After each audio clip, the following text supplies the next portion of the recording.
किसान साथियों नमस्कार, मैं पुनीत सिसोदिया। किसान भाइयों, आज की इस वीडियो में हम बात करने वाले हैं इरिगेशन मैनेजमेंट पर, यानी कि सिंचाई व्यवस्था पर। आपके मन में एक सवाल आ सकता है, क्या हम सिंचाई भी अब ढंग से नहीं करते हैं? क्या हमसे सिंचाई करना भी नहीं आता है? तो बहुत सारे किसान भाई ये सवाल उठा सकते हैं और वो नेगेटिव कमेंट भी कर सकते हैं कि अभी हमें सिंचाई का भी जो सिंचाई व्यवस्था है वो भी सीखनी पड़ेगी। तो देखिए, बेशक बहुत कुछ होते हैं जो नेगेटिव कमेंट करते हैं, तो आप बेशक नेगेटिव कमेंट करें, लेकिन एक बार बात को सुने और इसको अप्लाई करके देखें, क्योंकि कभी कभी छोटी छोटी बातें बहुत बड़ा इम्पैक्ट डालती हैं। जी हाँ, तो जो इरिगेशन मैनेजमेंट है, यदि आप उसको ढंग से करते हैं, हो सकता है बहुत सारे किसान भाई ठीक से करते हो, लेकिन काफी किसान होंगे जो सही से नहीं कर पाते हैं, जिनकी वजह से उन्हें बहुत बड़ा प्रोडक्शन में लॉस होता है, यानी कि उत्पादन में लॉस होता है। और जो सॉइल बॉर्न डिजीज है वो बहुत ज्यादा बढ़ जाते हैं उनकी फसलों के अंदर। रूट का डेवलपमेंट अच्छा नहीं हो पाता है उनकी फसलों के अंदर, फसलों की ग्रोथ अच्छी नहीं आती है, प्रोडक्शन बहुत लॉस उन्हें देखने को मिलता है, और इंसेक्टिसाइड पेस्टिसाइड पे भी खर्चा उनका बढ़ जाता है। बस किसके कारण? क्योंकि वो इरिगेशन मैनेजमेंट, जो सिंचाई कर रहे हैं, पानी जो फसलों में दे रहे हैं वो ठीक से नहीं दे रहे हैं, बस उसकी वजह से उन्हें इतना बड़ा लॉस देखने को मिलता है। तो देखिए, इसमें हमें कुछ भी एक्स्ट्रा हमें खर्च नहीं करना पड़ रहा है, एक्स्ट्रा हमारा कोई एक्सपेंस नहीं है, केवल जो हम कर रहे हैं उसको थोड़ा ढंग से करना है, ठीक से करना है, समझ के करना है। तो आप देखेंगे कि आपकी फसलों की ग्रोथ अच्छी आएगी, सॉइल बॉर्न जो डिजीज है वो आपके 80% तक खत्म हो जाएंगे, नहीं देखने को मिलेंगे। फसल की ग्रोथ बहुत फास्ट आएगी, प्रोडक्शन अच्छा होगा, फसल स्ट्रांग होगी, रूट फॉर्मेशन उसका अच्छा होगा। तो वीडियो काफी इंफॉर्मेटिव होगा। वीडियो अच्छा लगे लाइक कीजिएगा, ज्यादा से ज्यादा फार्मर के साथ इसे शेयर भी कीजिएगा, ताकि उन तक भी ये जानकारी पहुंच सके। तो चलिए जानते हैं। देखिए, सबसे पहले आपको समझना पड़ेगा कि एक तो हम इरिगेशन हम कर रहे हैं, लेकिन कभी कभी क्या होता है, रेन हो जाती है। आप में से कुछ किसान भाई कहेंगे कि रेन होती है, वर्षा होती है। तो देखिए, वो हमारे कंट्रोल में नहीं है। जो हमारे कंट्रोल में नहीं है, हम उसके लिए कुछ नहीं कर सकते। रेन होगी ही होगी, वो एक नेचर का एक नेचर की एक चीज है कि वो होना ही है, रेन होना ही है, वो हमसे नहीं रुकेगी। कितनी होगी वो भी हम उसको डिसाइड नहीं कर सकते। तो रेन अलग चीज होगी, लेकिन जो हम सिंचाई कर रहे हैं, जब हम फसलों में पानी देते हैं, उसको यदि हम सही ढंग से दें, सही ढंग से कैसे देना है, अब आपको ये समझना है। देखिए, बहुत सारे किसान भाई क्या करते हैं कि वो पानी जब फसलों के अंदर देते हैं, देखिए पहले आपको ये भी समझना है कि जब भी आप कोई भी फसल लगा रहे हैं, तो उसको बेड बनाकर लगाएं। स्पेशली वेजिटेबल क्रॉप कभी प्लान में आप ना लगाएं, उसको हमेशा बेड बनाकर ही लगाएं।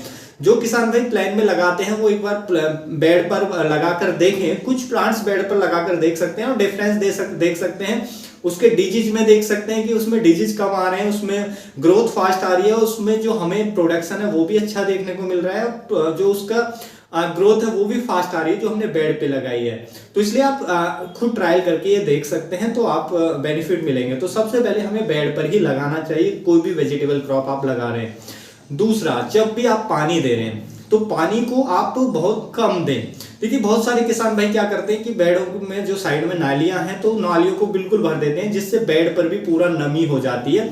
और जो प्लांट्स है, प्लांट के आसपास की जो सॉइल है, यानी कि जो हमारा पौधा है, जो जमीन के अंदर जो उससे तना सटा हुआ है, तो उसके आसपास भी जो नमी है, मॉइस्चर है, वो हो जाता है। तो इतना पानी देते हैं जिससे जो सॉइल बॉर्न डिजीज है वो बहुत ज्यादा आते हैं।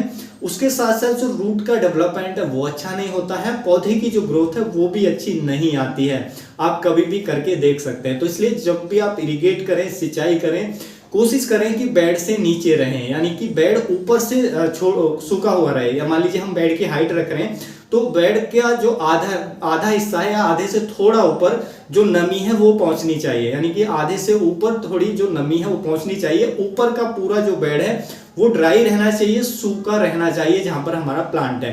क्योंकि जो हमारे प्लांट्स की जड़ है, रूट्स है, वो बहुत गहराई में है, नीचे हैं, तो रूट्स के द्वारा पौधा पानी लेता है। तो हम बिल्कुल भी ये गलती ना करें। जब आप ज्यादा उसको भर देते हैं, बहुत सारे किसान भाई जो करते हैं कि उसको एकदम फिल कर देते हैं कि पूरा खेत में नमी पहुंच जाए, वो सोचते हैं कि एक बार ही हम पानी दे दें, हमें दोबारा जल्दी से ना देना पड़े।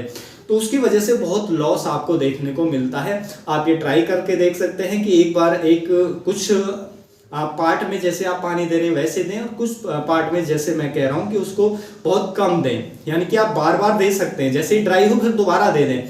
यानी कि जो पानी देने की जो फ्रीक्वेंसी है वो बढ़ा दें, यानी कि आप बार बार पानी दे सकते हैं लेकिन आप थोड़ा पानी दें। अब बार बार भी कब देना है, मान लीजिए आपने एक बार पानी दे दिया, दोबारा कम देना है, तो उसको चेक करने का एक आसान सा तरीका है कि आपके खेत की जो मिट्टी है उसको आप बाइंड करके देखें। यदि मिट्टी बंध जाती है, यानी कि उसका एक लड्डू सा बन जाता है, तो अभी उसमें मॉइस्चर की जरूरत नहीं है। लेकिन यदि मिट्टी बिखर जाती है बांधने के बाद भी, तो फिर उसमें पानी देने की आवश्यकता है। तो पानी कम दें और उसको फिर दोबारा बार बार दे सकते हैं। आप कोशिश ना करें कि एक बार मैं उसको अच्छे से भर दूं, तो उसकी वजह से बहुत लॉस होता है।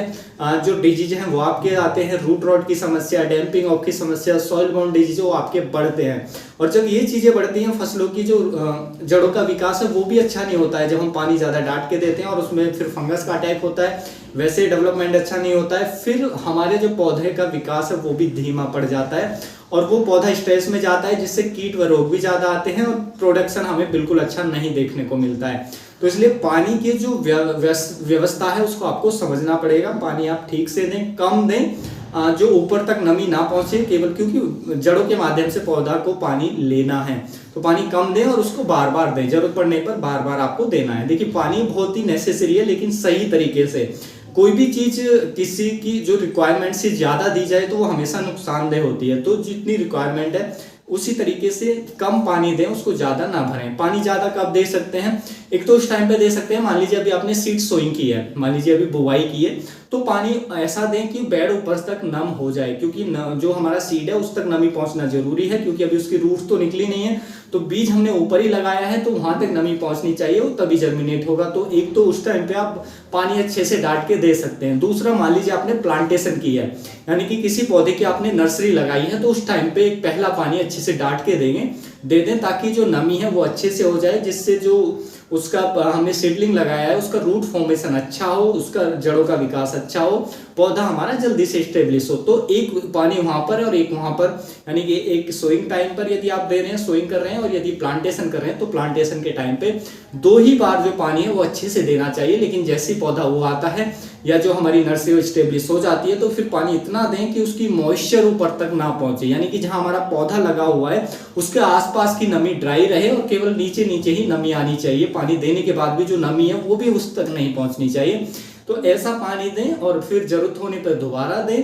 तो आप देखेंगे कि पौधे की जो ग्रोथ है वो आप स्वयं देख सकते हैं कि पौधे की ग्रोथ बहुत अच्छी आपको देखने को मिलेगी। तो पानी बिल्कुल इसी तरीके से देना है, पानी को बिल्कुल भी आपको ज्यादा फसलों के अंदर नहीं देना है।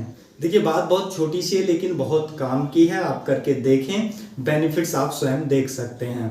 तो उम्मीद है किसान भाइयों जो आज की जानकारी है आपको अच्छी लगी होगी। जानकारी अच्छी लगी तो वीडियो को लाइक कीजिएगा, ज़्यादा से ज़्यादा फार्मर के साथ इसे शेयर कीजिएगा ताकि उन तक भी ये जानकारी पहुंच सके। मिलूंगा मैं आपको एक और नई वीडियो में नई जानकारी के साथ, तब तक के लिए आप अपना ख्याल रखिएगा।